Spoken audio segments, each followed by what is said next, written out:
વહાલા શ્રોતાજનો,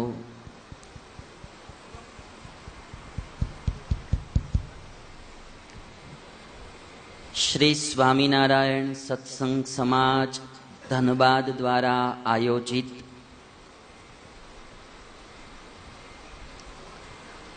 स्वामीनारायण मंदिर धनबाद में विराजित भगवान घनश्याम महाराज का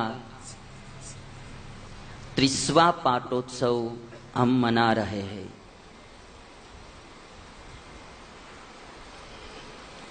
इस पाटोत्सव के अंतर्गत सप्तदिनात्मक श्रीमद् भागवत कथा का आयोजन हुआ। भागवत की कथा में कल हमने महात्म्य की कथा सुनी।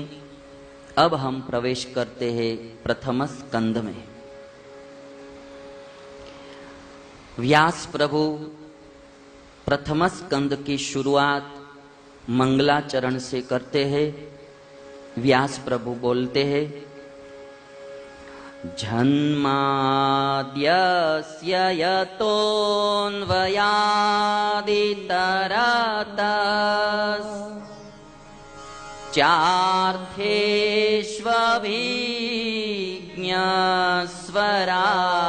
यतोऽन्वयादितरतश्चार्थेष्वभिज्ञस्वराट् तेने ब्रह्मरुदाय आदिकवये मुह्यन्ति यत्सूरयः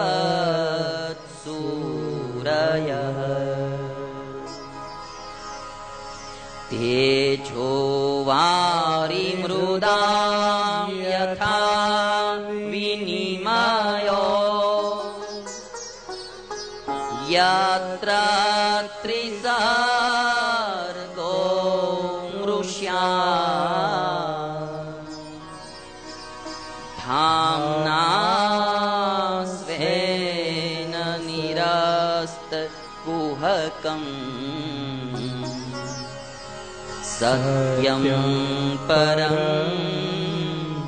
धीमहि सत्यं परं धीमहि।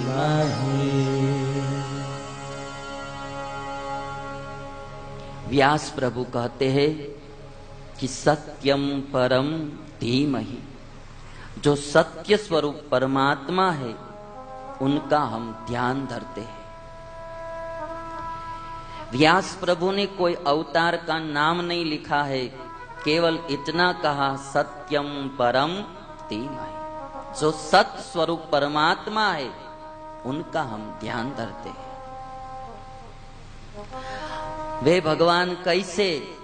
तो बोलते हैं, जन्माद्यस्य यतः अस्य प्रपंचस्य अस्य संसारस्य अस्य जगतः जन्मादि उत्पत्त्यादि यतः भवति तत् सत्यम धीमहि। जिस परमात्मा से ये जगत की सृष्टि होती है उस परमात्मा का हम ध्यान करते हैं। व्यास प्रभु ने एक वेद के 4 विभाग की, फिर ऐसा लगा कि अभी भी लोग वेद नहीं पढ़ पाएंगे, तो वेदों का सार निकालकर ब्रह्म सूत्रों की रचना की। उन ब्रह्म सूत्रों में पहला सूत्र है अथातो ब्रह्म जिज्ञासा। पहले तो लोग पूरा वेद पढ़ते थे, किंतु बाद में जैसे जैसे समय जाता गया वैसे ही लोगों की याददाश्त कम होने लगी। इतना रस भी नहीं रहता है वेद पढ़ने में, इसलिए 4 विभाग करती है। फिर भी व्यास प्रभु को लगा कि ये लोग अभी भी नहीं पढ़ेंगे, इसलिए ब्रह्म सूत्र बना दिए। पहला सूत्र लिखा अथातो ब्रह्म जिज्ञासा। अब हम ब्रह्म की जिज्ञासा करते हैं, जानने की इच्छा करते हैं। तो प्रश्न हुआ कि वो ब्रह्म कौन? तो ब्रह्म सूत्रों का दूसरा सूत्र है जन्माद्यस्य यतः। अस्य जगतः जन्मादि यतः भवति तद ब्रह्म।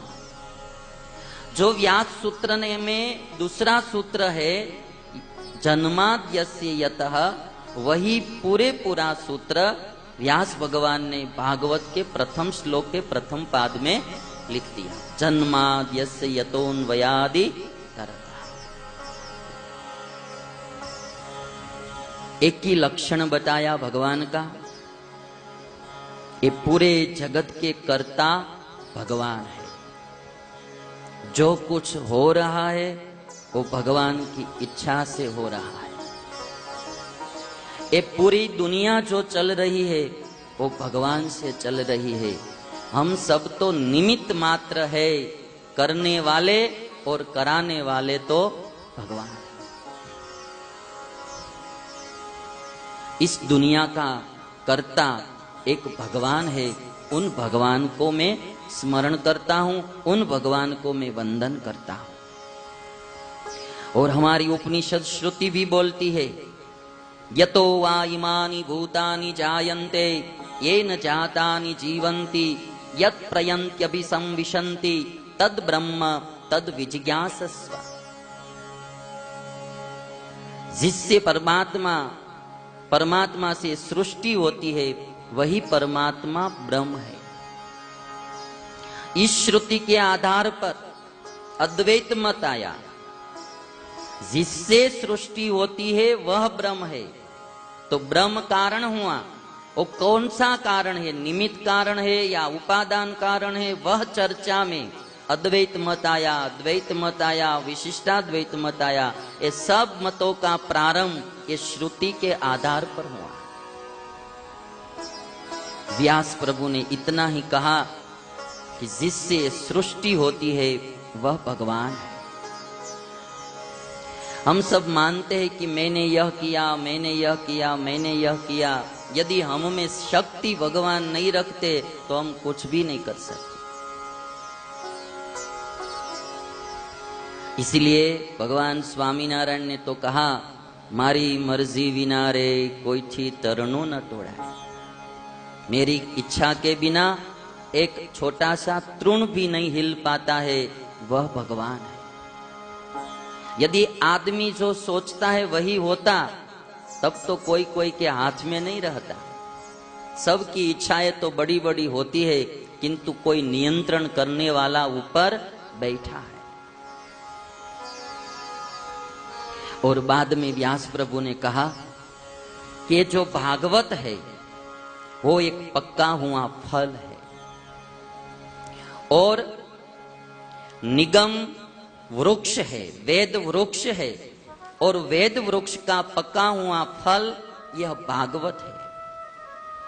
और ये फल रस से भरा हुआ है, इसमें नहीं है छिलका, नहीं है गुठली, केवल रस से ही भरा हुआ ये फल है।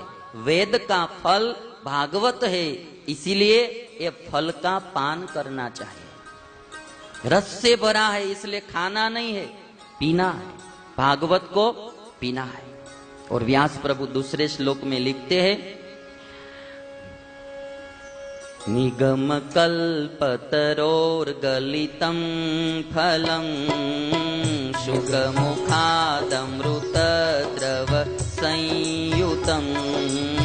निगम कल्पतरोर्गलितं फलं शुकमुखादमृत द्रव संयुतं।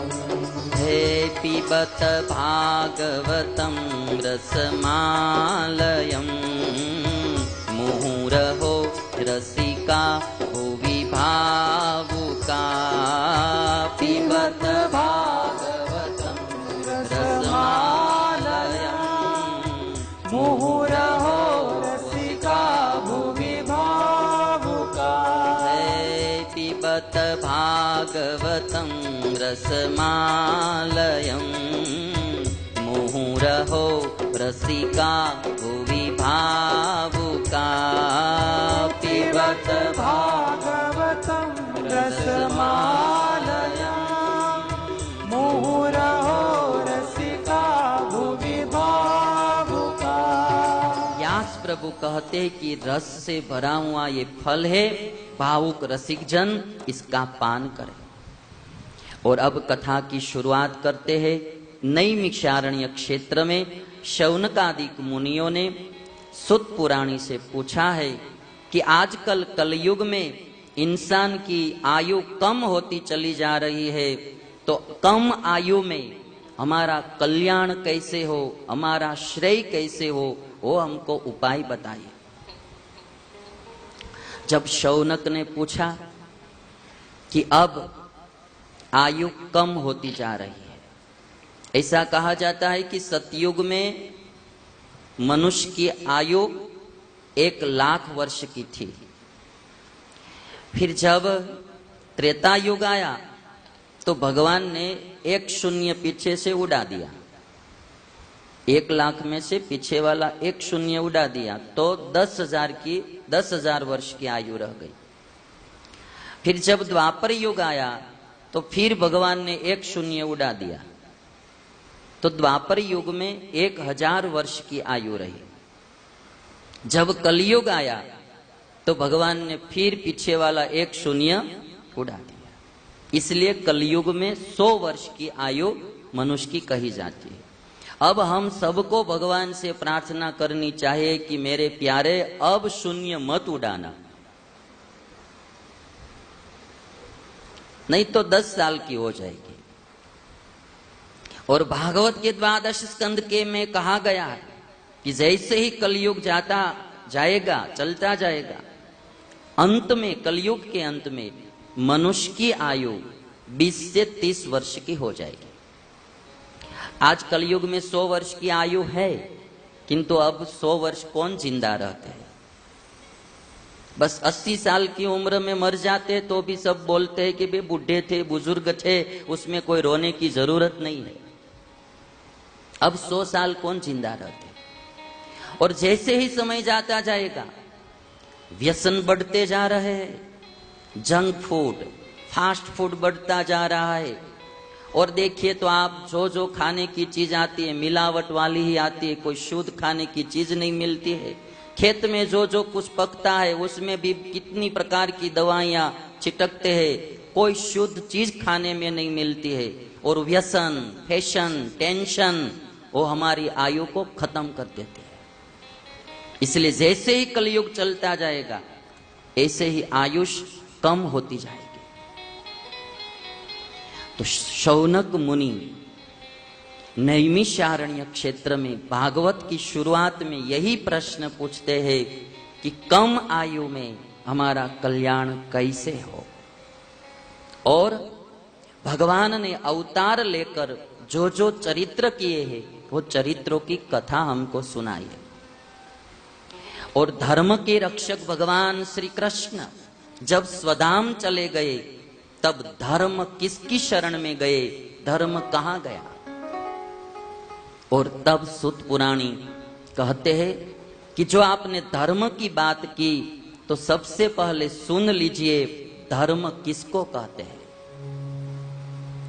धर्म के बारे में भागवत की जो व्याख्या है, धर्म किसको कहते हैं, भागवत में व्यास प्रभु लिखते हैं कि जिससे भगवान में प्रीति होती है उसको धर्म बोलते हैं। जिससे भगवान में प्रीति होती है उसको धर्म बोलते हैं। जो चीज या जो क्रिया भगवान में प्रीति नहीं बढ़ाती है तो वो धर्म नहीं है। सवै पुंसाम परो धर्मो यतो भक्ति रथोक्षजे यतः अधोक्षजे भक्ति ही भवति सह मनुष्याणाम परमो धर्म। भागवत कहता है जिससे भगवान में प्रीति बढ़ती है वह परम धर्म है। और भक्ति भी कैसी, प्रीति भी कैसी, अहेतु की, कोई स्वार्थ नहीं होना चाहिए। आजकल इंसान भगवान की भक्ति करते ही नहीं है, ज्यादा तो पैसा कमाने में ऐसे फंस गए हैं, मंदिर जाने का टाइम नहीं है, पूजा पाठ करने का समय नहीं है, कथा सुनने का भी समय नहीं है। सारे दिन सुबह में जागता है, बस मुंह धो लेता है, स्नान कर लेता है, थोड़ी कुछ नाश्ता कर लेता है, फिर काम पर चला जाता है, शाम तक काम करता है, आते हैं घर, फिर थोड़ा कुछ भोजन पा लेता है, थोड़ी देर टीवी देख लेते हैं, थोड़ी सीरियल देख लेते हैं, सास भी कभी बहू थी, तारक मेहता के उल्टे चश्मे, सब कुछ देख लेते हैं, फिर सो जाते हैं। रात को सपना भी वही आता है, धन का और सीरियलों का। फिर सुबह में उठते हैं, वो फिर मुंह धोकर चले जाते हैं। ऐसा मशीन की तरह हमारा जीवन हो गया है। थोड़ा थोड़ा समय भगवान की भजन के लिए भी निकालना चाहिए। भगवान की भक्ति करते नहीं है लोग। कोई एक पेंटर था ने, बड़ा कैनवास लेकर पेंटिंग कर रहा था, तो एक पेड़ का पेंटिंग किया उसने। नारियली का पेड़ बना दिया लंबा एक कोने में। कैनवास तो बहुत बड़ा था, 8 बाय 8 का। एक कोने में ऐसा नारियली का पेड़ बना दिया और पेड़ पर एक पक्षी का पेंटिंग किया। बाकी का पूरा कैनवास खाली रखा। बैठ गया, मित्र आया, मित्र ने पूछा कि आपका पेंटिंग पूरा हो गया? तो कहते हाँ। बस इतना ही आपको पेंटिंग करने का था, केवल पेड़ और पक्षी? तो कहते हाँ। तो इतना बड़ा कैनवास क्यों लिया, ये खाली क्यों रखा है? तो कहता है कि पेड़ पर पक्षी बैठा है ने, उसको उड़ने के लिए ये जगह मैंने खाली रखी है, उसको उड़ना भी पड़ता है ना। इस बात कहकर मुझे यह कहना है कि हमारे जीवन में भी यदि एक पेंटर कैनवास में पक्षी को उड़ने के लिए खाली जगह रखता है, तो हमको भी हमारे जीवन में ऐसी थोड़ी खाली जगह रखनी चाहिए, मंदिर जाने के लिए या पूजा पाठ करने के लिए, हरि नाम संकीर्तन करने के लिए, भगवान की कथा सुनने के लिए थोड़ी खाली जगह रखनी चाहिए। पूरा जीवन हम भरचक बना देते हैं, ऐसे ही मशीनवत हम जीवन जीते हैं, वो अच्छा नहीं है। इंसान भक्ति करता नहीं है, करता है तो अहेतु की भक्ति नहीं करता है, कुछ न कुछ स्वार्थ रहता है। भगवान के पास जाता है और बोलता है कि मुझे बीमारियां बहुत है, मेरी बीमारी अच्छी हो जाए तो मैं इतनी माला जपूंगा, इतना जप करूंगा, इतना ये करूंगा, इतना वो करूंगा। हे भगवान, आजकल हमारे परिवार में बहुत झगड़ा हो रहा है, अशांति है, तो थोड़ा कुछ अच्छा हो जाए तो मैं ये करूंगा, मैं वो करूंगा। कंडीशन वाली भक्ति होती है, निस्वार्थ भक्ति नहीं होती है। कोई जाकर कहेगा कि धंधा ठीक नहीं चल रहा है, बिजनेस ठीक नहीं चल रहा है, हे प्रभु मेरा बिजनेस ठीक कर दो, ये कर दो, वो कर दो। स्वार्थ वाली हम भक्ति करते हैं। भागवत का प्रारंभ ही यही बता रहा है कि भक्ति करनी है, अहेतु की भक्ति होनी चाहिए, बस प्रभु से प्यार करना है, कुछ मांगने का नहीं है। ऐसे तो हुए एक हनुमान जी, जिन्होंने भगवान राम की सेवा की, राम की भक्ति की, किंतु कभी भी राम के पास कुछ मांगा नहीं। इसको बोलते हैं अहेतु की भक्ति। बाकी तो हम सब मांगते रहते हैं। शनिवार के दिन हनुमान जी के मंदिर जाते हैं, छोटे से बर्तन में तेल लेके जाते हैं और वो तेल चढ़ाते हैं और हनुमान जी से कहते हैं कि इस महीने में हमको 5 लाख का मुनाफा हो जाए, ऐसा करना। हे हनुमान दादा, हमको 5 लाख का मुनाफा हो जाए, ऐसा करना। तब हनुमान बहुत चिढ़ जाते हैं, गदा लेकर वो तो प्रकट नहीं होते, नहीं तो बोलते कि मैं तुम इतना छोटा सा बर्तन में लाकर तेल चढ़ाता है और बोलता है 5 लाख दे दीजिए, तो मैं ही 5 लाख का तेल खरीद कर कुंड बनाकर उसमें ही गोता नहीं लगाता? ये चीटिंग करने के लिए आया है इधर। हम भगवान के पास भी चीटिंग ही करते हैं। मैं आप लोगों से ये कहना चाहता हूं कि हमको भगवान का बालक बन जाना चाहिए। भगवान हमारे माता पिता है, हम उनके बालक हैं। बालक को माता पिता जो कहते हैं वो काम करना चाहिए। माँ कहती है कि बेटा जाओ पानी भर के लाओ, 1 गिलास पानी भर के लाओ, तो बेटा को वो नहीं बोलना चाहिए कि मम्मी मुझे 5 रुपया दो तो मैं जाऊं, मम्मी मुझे 1 खिलौना ले दो तो मैं जाऊं। तो कंडीशन वाली बात हो जाएगी। माँ को इतनी प्रीति तब नहीं होगी।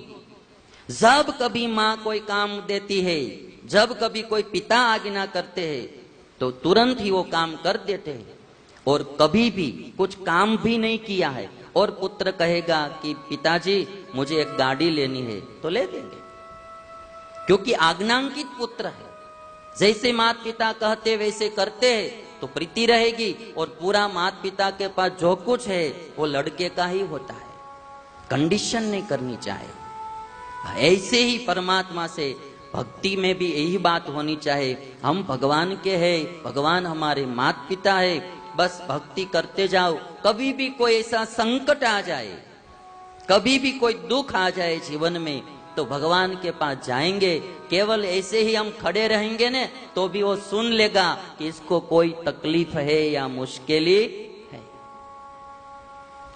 कोई कोई कहते हैं कि हम मंदिर जाते हैं, प्रार्थना करते हैं, फिर भी कुछ होता नहीं है। नहीं होता है तो क्या होता है कि जैसे कि आप बैंक में चेक डालेंगे, बैंक में चेक डालते हैं तो पैसे मिलते हैं ना, किंतु कब मिलते हैं? यदि आपके पैसे वहां जमा होते हैं तो। यदि बैंक में पहले आपने कुछ जमा ही नहीं करवाया है ना, और फिर आप चेक लिख के दे देंगे तो वो चेक रिटर्न होगा, वो चेक में से पैसा नहीं मिलेगा। वैसे ही हमको भी जब अच्छा समय होता है तब भगवान का भजन कर लेना चाहिए, नाम जप कर लेना चाहिए, पूजा पाठ कर लेना चाहिए। और जब कभी हमको मुश्किल आती है, कोई प्रॉब्लम आती है, तो जाकर हम चेक डालेंगे ने, तुरंत उसमें से सॉल्यूशन मिलेगा। जमा करवाना पड़ता है। और इसीलिए भागवत बोलता है कि सबसे पहले जिससे भगवान में प्रीति हो उसको भक्ति बोलते हैं, और वह भक्ति अहेतु की होनी चाहिए, और वह भक्ति अप्रतिहता होनी चाहिए। कैसा भी दुख आए या कैसा भी सुख आए, वो भक्ति मिटनी नहीं चाहिए। इंसान को जब बहुत दुख आता है तो भी भगवान को छोड़ देता है, और बहुत सुख आ जाता है, सुख बढ़ जाता है तो भी भगवान को छोड़ देता है। बाद में कहता है कि अब हमको किसी की जरूरत नहीं है। और इसीलिए भागवत कहता है कि अप्रतिहता भक्ति होनी चाहिए, कभी भी भक्ति मिटनी नहीं चाहिए, चाहे दुख हो या सुख।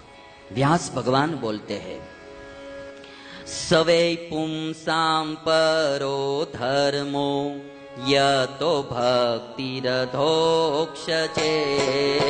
सवै पुंसां परो धर्मो यतो भक्तिरघोक्षते। सवै पुंसां परो धर्मो यतो भक्तिरधोक्षते। सवै पुंसां परो धर्मो यतो भक्तिरघोक्षते। अहैतुक्य प्रतिहता, अहैतुक्य प्रतिहता, अहैतुक्य प्रतिहता, अहेतुक्य प्रतिहता। ययात्मा संप्रसीदति सवै पुंसां परो धर्मो यतो भक्तिरधोक्षते। सवै पुंसां परो धर्मो यतो भक्तिरघोक्षते। व्यास प्रभु कहते हैं कि स्वार्थ रहित परमात्मा की भक्ति करने से आत्मा प्रसन्न होती है। आजकल हम जो धर्म की व्याख्याएं करते हैं, धर्म वही है जो परमात्मा में प्रीति बढ़ाता है। आजकल हमारे भारत देश में सब बात भी ऐसी करते हैं कि धर्म निरपेक्ष होना, धर्म निरपेक्ष होना। धर्म तो जगत को धारण करता है, धर्म ही विश्व को धारण करता है, धर्म ही समाज को धारण करता है, धर्म ही समाज को, इंसान को, विश्व को सुखी करता है। कोई अधर्म से सुखी होता है भाई? धर्म तो हर इंसान को धर्म का पालन करना ही पड़ता है। आप एक सोसाइटी में बसते हैं, रहते हैं, सोसाइटी के सब लोग चोर होते हैं, सब चोरी करते हैं, तो आप चैन से सो सकते हैं? आड़ोस पाड़ोस में सब लोग चोरी ही चोरी करते हैं, तो क्या आप चैन से सो पाएंगे? किंतु सोसाइटी में रहने वाले यदि लाख रुपया पड़ा है फिर भी किसी का छूते भी नहीं है, तो वो सोसाइटी में आप आराम से रह सकते हैं। चोरी करना वो अधर्म है, चोरी नहीं करना वो धर्म है। किसी का कुछ नहीं लेना, किसी का कुछ नहीं लेना वो धर्म है। वो धर्म ही सुखी करता है, अधर्म नहीं। चोरी नहीं करना, झूठ नहीं बोलना, हिंसा नहीं करना, व्यभिचार नहीं करना, किसी को परेशान नहीं करना, यही तो सनातन धर्म है। और धर्म ही सबको सुखी कर सकता है, धर्म ही समाज को बैलेंस रखता है। धर्म के बिना कोई कभी भी सुखी नहीं होता है। हर एक इंसान को धर्म का पालन तो करना ही पड़ता है। धर्म निरपेक्ष हम नहीं रह सकते। हाँ, आप कह सकते हैं कि संप्रदाय निरपेक्ष रहो। संप्रदाय बहुत से होते हैं, अलग अलग संप्रदाय होते हैं, धर्म तो एक सबका होता है। आप हिंदुस्तान के आदमी को पूछो तो यदि झूठ बोलेगा, चोरी करेगा, लूट करेगा, व्यभिचार करेगा, तो इंडिया का कानून है, उसको दंड मिलता है, उस गुने का दंड मिलता है, जेल पड़ती है। अमेरिका में जाओ तो भी होता है, यूरोप कंट्री में जाओ तो भी होता है। सनातन धर्म सब जगह पर है। हिंदू हो या मुस्लिम हो या ईसाई हो, ये धर्म का पालन सबको करना पड़ता है। केवल धार्मिक लोगों को नहीं, सब समाज को धर्म का पालन करना ही पड़ता है। और धर्म की जो व्याख्या यहाँ की है व्यास प्रभु ने, भगवान में प्रीति बढ़ाता है, वह धर्म है। हमारे पास दो ही चीज है प्रीति करने लायक, जीव, ईश्वर और माया। तीन तत्व है। ए बीच वाला जीव है। जीव की एक तरफ ईश्वर है, एक तरफ माया है। माया माने माया में से जो कुछ बना है, धन हो या जो कुछ बना हो, वो सब माइक पदार्थ है। जीवात्मा को प्रीति करनी है तो उसके पास दो ही चीज है, एक परमात्मा, दूसरी माया। चाहे तो परमात्मा में प्रीति करे, चाहे तो माया में करे। अच्छे कपड़े में प्रीति करता है, जमीन में प्रीति करता है, धन में प्रीति करता है, स्त्री में प्रीति करता है, स्त्रियां रहती है तो पुरुष में प्रीति करती है। तो जो कुछ माइक चीजों में प्रीति बढ़ाते हैं, या तो माइक चीज में प्रीति करे या तो भगवान में करे। दो ही चीज प्रीति करने लायक है। जो भगवान में प्रीति बढ़ाता है वह धर्म है, और जो माइक चीजों में प्रीति बढ़ाता है वह अधर्म है। जमीन में प्रीति बढ़ जाएगी तो किसी की हड़प लेगा, धन में प्रीति बढ़ जाएगी तो चोरी करेगा, लूट करेगा, अनीति करेगा, पाप करेगा। स्त्री में प्रीति बढ़ जाएगी तो फिर वो व्यभिचार भी कर सकता है, वो कुछ भी कर सकता है। माइक चीज में प्रीति बढ़ेगी तो आदमी अधर्म करने के लिए चल पड़ेगा। और भगवान में जिसको प्रीति बढ़ गई वो कभी भी अधर्म नहीं कर पाएगा।